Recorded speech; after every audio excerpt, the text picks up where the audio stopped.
In June 2005, a California jury cleared Michael Jackson of all 14 counts of child molestation.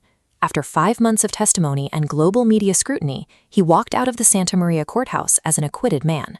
For his supporters, it was a moment of absolute legal finality. When Jackson died 4 years later, millions mourned the loss of the world's most famous entertainer. The global outpouring of grief seemed to place the controversies of his past behind him, permanently cementing his artistic legacy. But in November 2026, a civil trial begins in Los Angeles. The lawsuits represent a combined claim of $400 million against the corporate entities Jackson left behind. The men leading this legal challenge were once among Jackson's most trusted allies. Both Robson and James Safechuck testified in his defense during the 2005 criminal trial, stating under oath that Jackson had never harmed them. While the criminal system reached its conclusion 20 years ago, it did not resolve the corporate and civil liabilities that would eventually surface after the cameras stopped rolling. For decades, Robson and Safechuck were known as frequent companions of Jackson, appearing in his videos and supporting him throughout his legal battles. Their public loyalty was a cornerstone of Jackson's defense for years. In 2012 and 2013, both of the men reversed their positions, filing civil lawsuits alleging years of sexual abuse. They stated that the psychological complexity of their relationships with Jackson had prevented them from processing their experiences until they became adults with children of their own. The estate responded by accusing both men of lying for financial gain, leading to a decade of legal gridlock. The suits were repeatedly dismissed on technical grounds, only to be revived as changes to California law extended the timeframe for filing childhood abuse claims. In 2019, the HBO documentary Leaving Neverland entirely bypasses the gridlocked court system. By providing Robson and Safechuck with 4 hours to detail their allegations, the film took the case direct to the public, reigniting a global debate that many thought had been settled in 2005. The estate filed a lawsuit against HBO in retaliation, but the documentary's release had already altered the landscape. Its level of detail prompted other longtime defenders to privately reconsider their own experiences and their public support of Jackson. In 2020, a detail emerged that had remained largely hidden from the public discussion. As reported by the Financial Times, the Jackson estate had quietly reached a settlement with a separate group of accusers. The estate agreed to pay $16.5 million to these individuals. In exchange for the multi-million-dollar payment, the accusers signed confidentiality agreements and agreed not to bring their new allegations to the public. By paying $16.5 million to maintain the silence of new accusers, the estate prioritized financial risk management over a public defense of Jackson's reputation. The legal pressure increased in September 2026 when the Cascio family, who for decades described themselves as Jackson's second family, filed their own lawsuit. The filing describes Jackson as a serial predator, alleging a systematic pattern of grooming and abuse that began when the siblings were as young as 7 years old. Because Jackson is deceased, the November 2026 trial focuses exclusively on his corporate entities, MJJ Productions and MJJ Ventures. This civil trial operates under a lower legal standard. Instead of criminal certainty, the jury only needs a preponderance of evidence, a 51% threshold. Plaintiffs argue these companies facilitated access to children, creating a legal duty to protect the boys, a duty they allege was breached. This trial will test whether a corporate structure can be held financially responsible for the private actions of its primary asset. At the center of this legal battle are Michael Jackson's 3 children. Prince was 12, Paris was 11, and Blanket was 7 when he died. They reached adulthood as the most famous orphans in the world, inheriting a name that generates one of the most intense debates in modern culture. While Paris has spoken about her father with complexity, Prince focused on protecting the estate. Reports indicate they have investigated Robson and Safechuck for inconsistencies, preparing for potential counter-litigation to defend the family's legacy. Because this is a civil trial, it cannot determine criminal guilt or innocence. No matter the financial outcome, the central question of Jackson's private life will remain legally unanswered. The identical Los Angeles court system that cleared Jackson in life now presides over a $400 million claim against his companies in death. The existence of secret settlements, the reversal of key witnesses, and the impending civil trials reveal that the story of Michael Jackson never reached the finality promised by the 2005 verdict. Incredibly complex legal machine that just kept right on churning long after the cameras packed up and everyone thought the Michael Jackson saga was over. You see, the story most of us know pretty much stopped in 2005, but the reality of what happened after that, leading right up to today, is fierce, it's intricate, and it completely redefines the timeline as we know it. The contrast we're looking at here is just staggering. Let's rewind to 2005. Jackson had been charged with 7 counts of child molestation and 2 counts of administering an intoxicating agent stemming from allegations involving a 13-year-old cancer survivor named Gavin Arvizo. After a grueling 5-month trial, the jury deliberated for 7 days and came back with a definitive verdict, not guilty on all 14 criminal counts. He was completely acquitted, and his supporters celebrated it as total vindication. Fast forward 21 years to 2026, and we are staring down the barrel of a massive $400 million civil trial. So how in the world did we get from a full criminal acquittal to one of the highest stakes civil trials in entertainment history?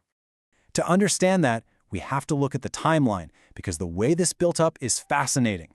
In 2005, the world watched 80 different witnesses take the stand, ultimately ending in that acquittal. After the verdict, Jackson actually left the country. He lived in places like Bahrain, Ireland, and Las Vegas, and he never returned to Neverland to live. Then, on June 25, 2009, he died from acute propofol intoxication administered by his personal physician, Dr. Conrad Murray. Now, you'd think the legal battles would end there, but the massive fracture in the narrative happens right here, around 2012 and 2013. 3 years after his death, key individuals completely reversed their positions, kicking off a wave of civil lawsuits that spent the next decade bouncing around California courts. The 2 men who triggered this whole new era are absolutely crucial to the story. First, there's Wade Robson, who was a child choreography prodigy. He actually met Jackson when he was just 5 years old. Then there's James Safechuck, who met Jackson back in 1987 while filming a Pepsi commercial. Now, during that 2005 criminal trial, Robson testified under oath and unequivocally defended Jackson, stating he had never been abused. Safechuck also publicly supported him. But jump to 2013, and both men filed civil lawsuits against Jackson's corporate entities. They completely reversed their stances. Robson alleged that Jackson had actually abused him from age 7 all the way to 14. Both men stated that the psychological complexity of their childhood relationships basically prevented them from processing the truth until they were adults. Okay, so what exactly is being argued in court today? Since Jackson is deceased, he literally cannot be tried. Instead, these 2013 lawsuits target his companies, MJJ Productions and MJJ Ventures. Now, these suits were actually dismissed twice by lower courts, but they were revived twice by appeals courts, largely because California law changed to extend the statute of limitations for childhood sexual abuse claims. This gave the suits new life. The core legal question here is duty to protect. The plaintiffs are arguing that these entertainment companies actively facilitated and enabled the abuse as part of their business operations, meaning they had a duty to safeguard minors. The estate, on the flip side, vehemently argues these were just corporate entities that had absolutely no ability or duty to control Jackson's private life. Section 1, the 2019 Catalyst. Leaving Neverland. While these lawsuits were slowly grinding through the procedural battles, the court of public opinion got hit with a seismic shock. In January 2019, a 4-hour documentary directed by Dan Reed premiered at the Sundance Film Festival. It was called Leaving Neverland. It gave Robson and Safechuck this massive, uninterrupted platform to describe their allegations in extraordinary detail. It was arguably one of the most controversial pieces of media that year, and the worldwide fallout was immediate. Radio stations pulled Jackson's music, streaming platforms suspended his content, and the estate aggressively fought back by categorically denying every allegation and slapping HBO with a massive lawsuit. But quietly, a profound ripple effect was happening behind the scenes. Several people who had spent decades publicly supporting Jackson, even some who testified for him, began privately reconsidering their long-held positions after watching the film. Which brings us to a wildly underreported detail: $16.5 million. Just let the weight of that number settle in for a second. In November 2020, the Financial Times uncovered a highly confidential agreement. According to that Financial Times report, back in 2020, the Jackson estate quietly agreed to a $16.5 million settlement with a group of accusers. Why? Because these individuals were threatening to come forward with brand new allegations against Jackson. The money was paid in a strictly confidential agreement so that the accusers wouldn't make their claims public. Now, the estate did dispute some aspects of this reporting, but the fact remains, a multi-million-dollar payment was made to silence new accusers 11 years after Jackson's death. That is a massive detail. And it highlights a fundamental shift, right? Because an estate paying millions to keep new allegations quiet is operating on a very different premise than an estate simply defending the legacy of a legally acquitted man. Section 2. The Second Family. From defenders to accusers. If the 2019 documentary cracked the door open, what happened in September 2026 totally kicked it off the hinges. For decades, the Cascio family from New Jersey publicly called themselves Jackson's second family. They met him in the late 1980s, they stayed at Neverland, and although Cascio was constantly in public photos with him, they were among his biggest supporters during the 2005 trial, and they defended him again when Leaving Neverland came out. But then, in September 2026, the family sued the estate. They accused Jackson of being a serial child predator, alleging systematic abuse of the siblings that began when some of them were just 7 or 8 years old. They claimed Jackson uses immense wealth, his celebrity, and his network of employees to groom them. Going from decades of being his most vocal character witnesses to active legal accusers, I mean, that is a staggering pivot. Section 3. The November 2026 trial. What is at stake?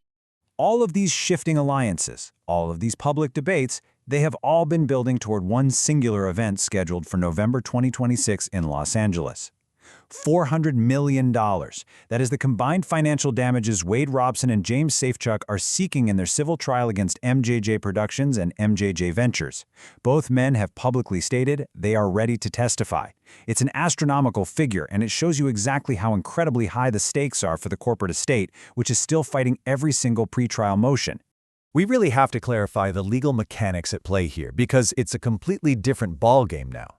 In 2005, the standard was criminal.